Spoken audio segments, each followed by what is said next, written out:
So, I just want to come in here and answer this question. So, paano daw ba maging VA if 2 years graduate na siya and want to try something new? So, of course, this advice is not like for everyone. This for the specific case where you are a graduate of something. So, I think that will, kasi, show your professional qualification or your experience a little bit more. So, magkakaroon ka ng konting edge based on sa people na like still starting kung ano man yung niche nila. So, first, pick a niche.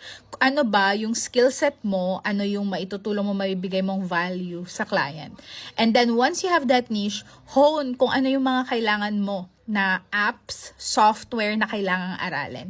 And then once naaral mo na yung mga yon, then you go for client hunting. Maghanap ka ng clients, solve their problems sa industry na to. Ano yung mga main problems, ano yung main chokehold, choke points ng businesses na sa industry na to. And then once you are able to get a seat at the table, get an interview, then you'll be able to present your plan or present your value to the company.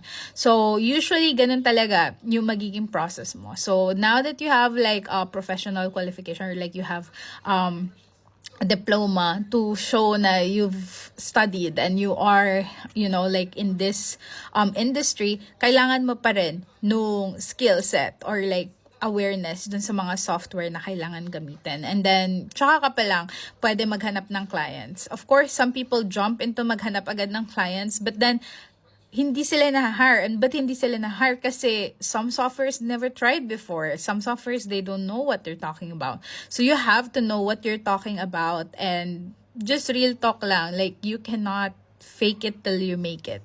You can maybe apply that on other parts of your life, but with, you know, like with, I guess, the VA freelancing world, you really need to figure out a way to learn stuff and at least be stable before you offer your value. Kasi makikita yan ng clients. They see through people's bullshit. So, yeah, I hope that helps. And thank you so much for watching. Ciao!